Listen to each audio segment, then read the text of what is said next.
Shalom peuple de Dieu, shalom l'assemblée tout entière, shalom, je sais que vous me suivez de partout, ici à Bonia et tout ailleurs. Je tiens à vous saluer de loin. Et nous sommes là dans l'objectif d'exhorter les enfants de Dieu et faire avancer la vision qui est la chaîne que nous allions à chaque fois vous exhorter au travers des louanges, des conseils ainsi que des prédications. Et on tient à vous booster afin que vous ayez cette envie de vous nourrir quotidiennement à la parole de Dieu, ainsi que s'abonner à la chaîne et suivre la chaîne de près. Merci. Et le Seigneur a voulu nous parler aujourd'hui, ce matin, à 10h, fortifions-nous et prenons courage. Vous savez, c'était temps fort.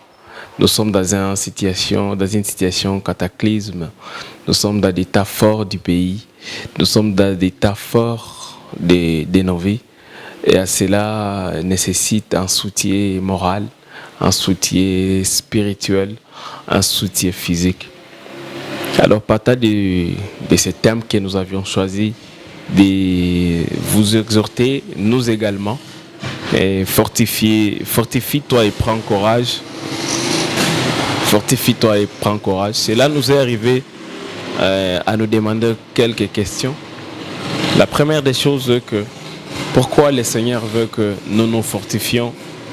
Pourquoi le Seigneur veut que nous prenions courage? Vous savez, parce que nous sommes dans des moments qui est caractérisés par des plaies. Nous sommes dans des moments qui est caractérisés par des persécutions. Nous sommes dans des moments qui est caractérisés par des chagrins, ainsi que l'opprobre et la faiblesse. Et la faiblesse également. En voyant la situation du pays, tout ne va pas. Et en voyant dans nos vies, il y a des choses, des circonstances qui nous viennent d'une manière improviste. Alors le Seigneur veut que nous soyons forts et que nous ayons du courage. Alors nous allons lire rapidement dans la pensée dédiée, dans Josué chapitre 1, verset 1 à 7. Mais le verset qui va vraiment nous intéresser plus, et ça serait... nous allons essayer de voir dans la Bible, Josué chapitre 1, verset 1 à 7. Nous allons lire rapidement la pensée de Dieu. Ok.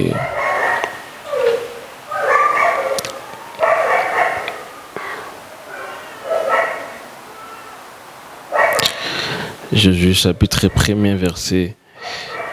La parole nous dit, les serviteurs de l'Éternel, l'Éternel dit à Josué, fils de Nun, serviteur de Moïse, Moïse, mon serviteur est mort, maintenant lève-toi, passe ces jours-là, toi et tous ces peuples, pour rentrer dans le pays que je donne aux enfants d'Israël. Tous les qui foulera la plate de votre pied, je vous les donne, comme je l'ai dit à Moïse.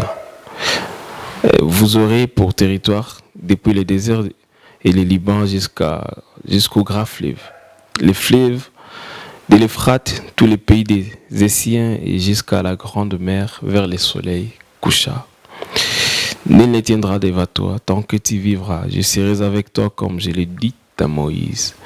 Je ne te délaisserai point, je ne t'abandonnerai point. Fortifie-toi et prends courage. C'est toi qui mettras ce peuple en possession des pays que je jurerai à leur père de leur donner. Fortifie-toi seulement et aie bon courage en agissant fidèlement selon toute la loi que Moïse, mon serviteur, t'a prescrit. Ne t'en détourne ni à droite ni à gauche afin de réussir dans tout ce que tu entreprendras. Alors, c'est le verset 8 qui va beaucoup nous intéresser. Que ce livre de la loi ne s'éloigne point de ta bouche. Médite les jours et nuits pour agir fidèlement selon tout ce qui est écrit. Car c'est alors que tu auras du succès dans tout ce que tu entreprendras. Et tu réussiras. Vous savez, Ce qui m'a beaucoup plus intéressé dans ce passage, c'est que l'Éternel nous donne l'ordre. Il a donné à Josué, voulais-je dire, l'ordre d'être courageux et l'ordre de se fortifier. Pour toi, enfant de Dieu, cela constitue un ordre de la part de ton Père. Tu dois te fortifier. Tu dois avoir ce courage-là. Je ne sais pas dans quelle situation, tu traverses ces derniers temps, tant physique et spirituel. Mais le Seigneur te dit ce matin, fortifie-toi et prends courage. Le Seigneur a fait sa part et c'est à toi maintenant de prendre ce courage. C'est à toi maintenant de te fortifier. Vous savez, l'Israël était dans une période un peu, dans une période de faiblesse, dans une période d'opprobre. Pourquoi? Parce que ils étaient endeuillés. Moïse qui était mort, c'est lui qui était comme le directeur de tous ces peuples. Le Seigneur passait au travers de Moïse pour accompagner son peuple dans l'objectif quelconque. Alors, avoir tous ces peuples qui étaient derrière Moïse, et du coup Moïse qui était mort, et cela avait constitué la peur dans les cœurs des enfants d'Israël. Je voulais exhorter un homme et une femme, un jeune homme, en disant, quelle que soit la situation dans laquelle tu es en train de traverser ces montagnes, aie bon courage. Le Seigneur a dit à Josué, c'est un ordre, fortifie-toi et prends courage. Tu dois emmener ces peuples dans les pays que je j'irai à donner à leur père. Alors Josué, dans sa situation, se voyait faible, se voyait petit, se voyait trop jeune. En lui, il voyait les capacités, parce qu'il voyait Moïse qui était vieux, qui a conduit ce peuple pendant des années. Et du coup, lui, subitement, ayant une grande responsabilité à main, se disait, Seigneur, je ne peux rien. Mais le Seigneur l'a dit, fortifie-toi et prends courage. Je ne sais pas dans quelle position tu es, mais la première des choses qui m'a plu, le Seigneur a dit à Josué, passe ces Jourdains. Passe ces Jourdains pour continuer la marche. Vous savez, dans nos marches chrétiennes, il y a toujours des obstacles. Il peut y avoir un obstacle devant ta vie, devant ton avancement, devant ton voyage. Je ne sais pas si ça se représente de quelle forme, de quelle façon. Mais le Seigneur te dira, passe d'abord cette étape. Quels que soient les obstacles, quelle que soit la position dans laquelle tu es, et quel que soit les combats face auxquels tu luttes, le Seigneur te dit ce matin, passe ce Jourdain. Passe de l'autre bout. Avance. Fais comme si rien n'existe. Mets ta foi à Dieu et continue ta marche. C'est le plus important. Et si vous allez lire la parole de Dieu, vous allez voir l'identité de Josué étant donnée. Et le verset premier et tout consort. La Bible dit que Josué avait un père qui s'appelait Nun. Et la Bible détermine que Josué était le serviteur de Moïse. Et il était l'un des chefs des 12 tribus d'Israël. C'est le plus important comme information à vous afin de Dieu de le savoir. Alors, prenons courage, bien-aimés. C'est le plus important pour nous. Vous savez, lorsque le Seigneur a un but, a un objectif dans ta vie, il ne veut pas que tu l'achèves du coup en route. Le Seigneur veut à soi que tu arrives à cet objectif, qui t'élève du point A pour arriver au point B. Alors le Seigneur a choisi Josué pour qu'il amène son peuple dans un point quelconque qu'il avait comme objectif pour ces peuples-là. Je vais vous donner un exemple de quelqu'un qui a pris courage dans sa vie et qui s'est fortifié pour obtenir ce qu'il avait comme besoin. C'était le prophète, l'un des prophètes les plus puissants dans la Bible. Si vous lisez dans les livres des rois, vous allez trouver il y a un homme qui s'appelle le prophète Élisée, qui était sous tutelle du grand prophète Élie. Vous savez, Élisée voulait avoir de la part du Seigneur, de la part de son maître, une double portion.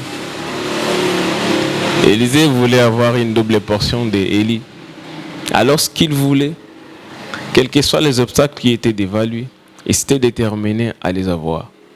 J'aimerais dire à quelqu'un ce matin, sois courageux. Le courage fait preuve de la détermination. Et fortifie-toi quels que soient les obstacles qui se tiendront devant ta face. Élisée était un homme courageux. Élisée s'est fortifié. Il a suivi son maître Élie de Gilgal jusqu'à dépasser le Jourdain. Vous savez combien d'obstacles il a rencontrés à coup de route? Il y en a plusieurs. Les bons lecteurs de la Bible les savent. Il a eu des découragements de la part des fils des prophètes, ceux qui étaient comme lui, dans le même rang que lui. Mais ils ne croyaient pas à ce qu'Élisée croyait. Élisée voulait la double portion de son maître. Mais à toute chose, il y avait un prix à payer. Il s'est fortifié quand même. Et il a pris courage. Arriva jusqu'à dépasser les Jourdains. Parce qu'ils ont passé de Gilgal à Bethel. Ils sont passés de Bethel à Jéricho. Et de Jéricho à traverser les Jourdains. Jusqu'au point où son maître lui dira, que veux-tu que je te fasse? Alors il dit à son maître, j'aimerais à ce que j'ai les doubles portions de ce que tu as. Vous savez, ce n'était pas une chose facile. Il y avait toujours un prix à payer pour ça. Alors tellement que les prophètes étaient objectifs, tellement qu'Élisée avait du courage, tellement qu'il s'est donné cette peine de pouvoir avancer malgré tout ce qui était comme obstacle devant lui. Mais il a fini quand même par obtenir, par son courage. J'aimerais exhorter un peuple, le peuple congolais ce matin, ayez bon courage et fortifiez-nous. Il y a des massacres dans notre pays, il y a des événements qui se passent, il y a l'insécurité, nous avions des crises financières, politiques, tout consort dans tous les domaines du pays. Mais j'aimerais dire à quelqu'un ce matin que cela ne te fasse pas abandonner l'objectif que Dieu a prévu pour toi. Prends courage et fortifie-toi. Soyez comme Job. Quelqu'un qui a eu des tentations, quelqu'un qui s'est trouvé dans une situation qu'il ne fallait pas, un patriarche que la Bible déclare, mais du coup il s'est retrouvé nul. La personne qui avait des fortunes, mais qui s'est retrouvé tenté et devenu nul. Mais il avait pris courage, quelle que soit sa situation, quel que soit l'état dans lequel il était. Il a pris courage. Vous savez la parole qu'il a dit, c'est ce qui m'a beaucoup plus intéressé. Il a dit, mon rédacteur reviva et il s'élèvera. Et il s'élèvera au dernier jour. Vraiment, j'aimerais exhorter à quelqu'un ce matin. Soyons comme Job. Soyons comme Élisée. Soyons comme Josué. Ce sont des personnes à qui Dieu a marché avec eux.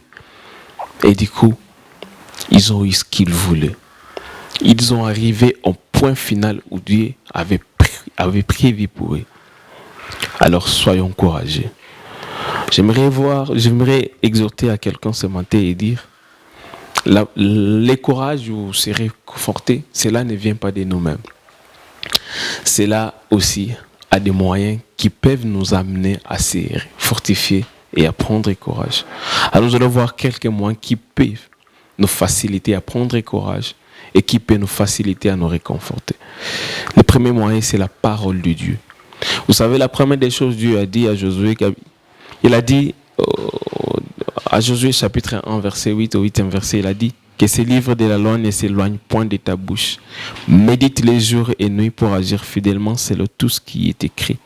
Car c'est alors que tu auras du succès dans tes entreprises, c'est alors que tu réussiras. Mes chers frères, la parole de Dieu est une arme puissante pour nous. La parole de Dieu nous réconforte. La parole de Dieu nous donne l'espoir. La parole de Dieu nous encourage. Je ne sais pas dans quelle situation dans laquelle tu es, mais j'aimerais te rassurer ce matin que la parole de Dieu te réconfortera. En si longtemps que tu la méditeras